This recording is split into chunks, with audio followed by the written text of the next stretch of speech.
But let's not pretend you can't go way past the point of good vibes into "I'm dying, call my mom" territory. Nah, they laced your dumb ass. They laced that nigga, cuz. What you talking about?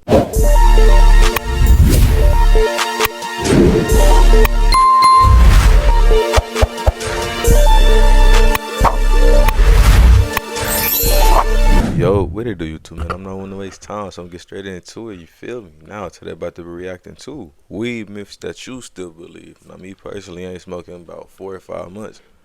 Hey, I'm sober, but these myths that y'all believe, if y'all are smokers, let's get straight into it. Yeah. Zaza myths. Grass cap, lettuce slice, call it what you want. Anyway, today we're going to go over the most common misconceptions about the magic green plant, which I'm willing to bet that you've fallen for at least once. Yes, you, Mr. Bro, this pack tested at 38%, so I'm basically entering another dimension. Okay, if you say so. I mean, So? you would think that the higher the THC, the higher that you would get. No? Am I missing something here? The fuck? How is it? Well, I guess. Mouth is really dry, though. It kind of tastes like dirt. Certified exotic! So, for the sake of education and science, we are going to go over every Zaza myth from funny to dumb to dangerous, so the populace may have a better understanding of the magic green plant and avoid the risks they were subject to before. Hey. Whether you're Take notes, little nigga. You don't want to go out there and get laced or get tricked out of potentially a couple. I don't want to say hundreds, depending on how much you buy. You don't want to get tricked though. Take notes, little nigga.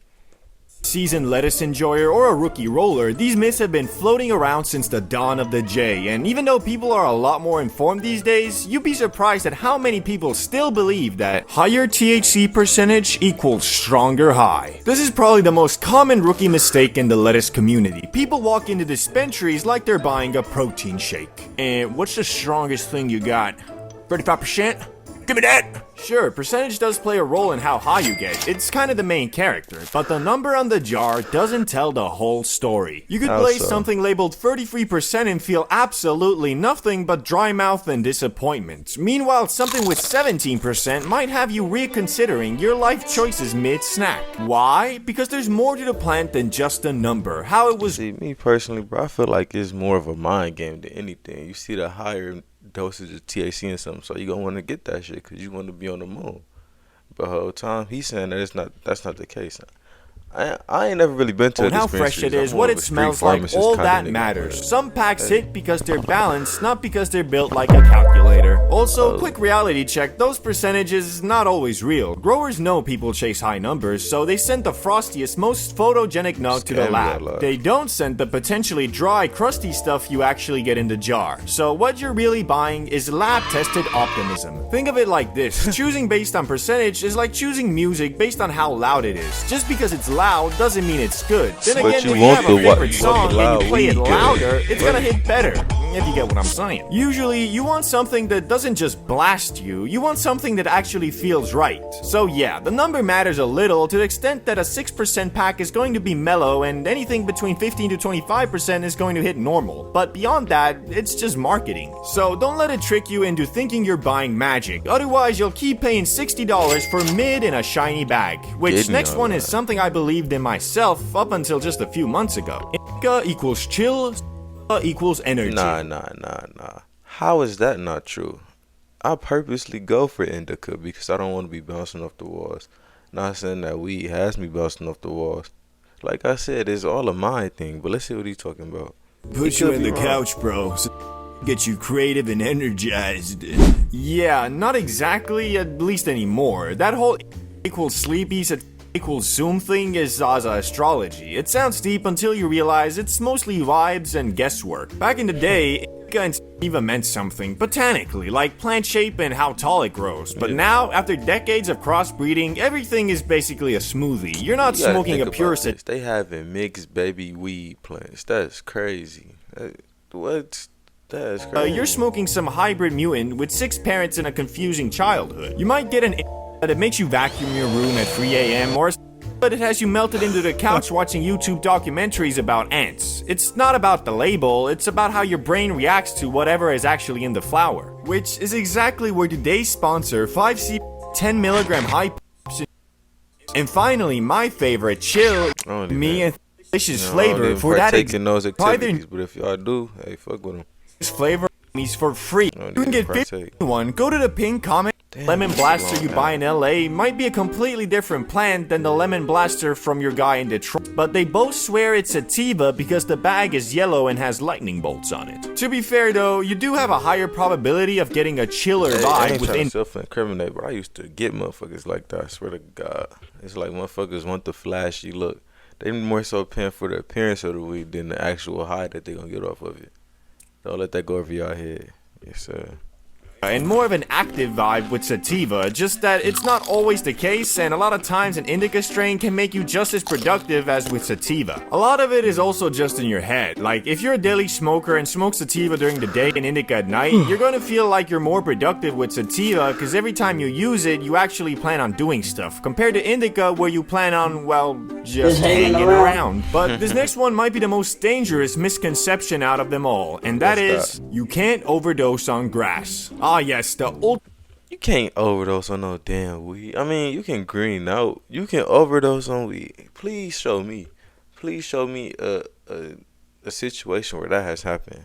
It's stoner defense mechanism. You can't overdose on za, bro. It's impossible. It's natural. Chill out. Technically, yeah, you're not gonna flatline from lettuce. There's no grass version of the he took too many and never woke up story. But let's not pretend you can't go way past the point of good vibes into I'm dying, call my mom territory. Nah, they laced your dumb ass. They laced that nigga, cuz what is you talking about? You either gonna green out or it's like, okay, I guess you might get a little paranoid, you might panic a bit. But that is crazy. Not even panic, you just might get a little paranoid. They laced your dumb ass, ain't no way. You can green out, you can white out, you can throw up, panic, forget your name, think you're in a dream, and try to call 911 on yourself using a TV. How do you get that high? How? But sure, not an overdose, just a deeply humbling spiritual reset. It usually goes like this. You take an edible and it's not hitting, so you take more. Then about 45 minutes later, your soul leaves your body and watches you pet your wall for emotional support. Congratulations, you're not dead, but you are definitely not okay. So no, you won't overdose in the technical sense, weed, but if your definition of overdose includes nigga smoking some other shit, dude, some type of shrooms or something, ain't no way. Uncontrollable sweating, time dilation, thinking you're stuck in a loop and trying to breathe manually, then yes, you very much can overdose on za. Especially with long-term heavy use, which can cause psychosis, so just because it's a plant and there's that famous fact of like, oh, you need to smoke 200 pounds of za to overdose, doesn't mean you shouldn't be mindful of your consumption, which kinda takes us to grass makes you lazy. My teacher once told me, boy, you smoke too much of that lettuce, you'll never do anything with your life. I mean, to a certain extent, it do make you lazy. I'm not even about to sit here and lie like it don't. It might be a mindset thing again, but hey, bro, when I smoke, I be ready to chill and mellow out and want to go lay down and chill. I'm done for the day. You know what I'm saying?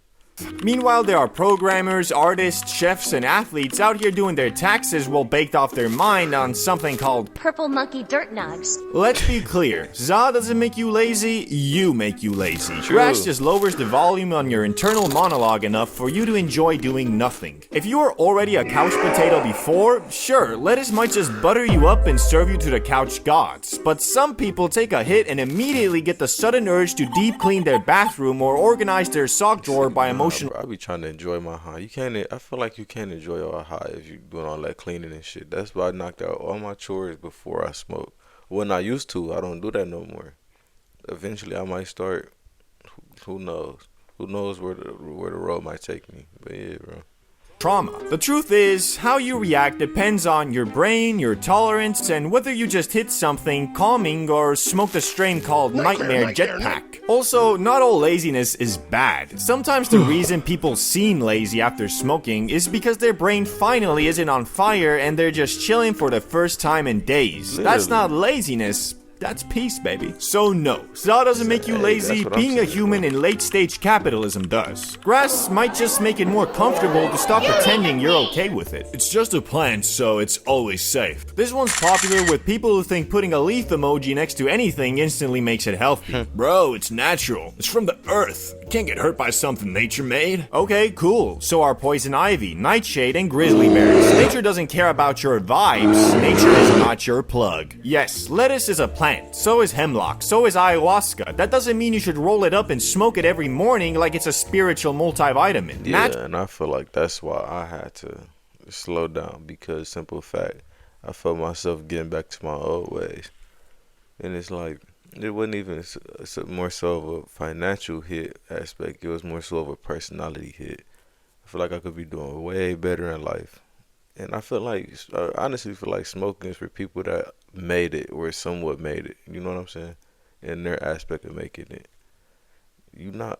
I could be wrong with what I'm about to say. But I feel like you truly, as a normal citizen, you not going to get far just sitting down smoking every day. Smoking your life away. I feel like it's impossible, bro. Working a 9 to 5 and going home and smoke every day. It's impossible. Well, doesn't mean harmless. It just means it didn't come from a lab this time. Now, for most people, grass is relatively safe, but let's not pretend it's some invincible superfood. You can still develop tolerance, mess up your sleep, get dependent on it to function, have a panic attack mid-cartoon, or blast off into a full psychotic break if you overdo it for too long. And let's be honest, most people aren't smoking pure organic, forest-grown artisanal flower. They're ripping mystery carts from some guy called Seke with a shoebox business model. Even flower itself isn't always clean. It can have mold, pesticides, or be so dry it turns to dust if you breathe on it wrong. So yeah, it's a plant, but that doesn't make it invincible, perfect, or immune to consequences. You could take a salad and turn it into a problem if you tried hard enough. Bottom line, lettuce can be chill, but like anything else, too much of it too often with no self-awareness equals problems. And saying it's natural won't help you when you're halfway through a green out wondering if your dog is... Hey, but let me know what y'all think down in the comment below. I definitely learned some new shit. I definitely disagree with some of the stuff that he said. Like you can overdose. I mean, I'm sure you can, but who gonna sit there and smoke that much weed to overdose?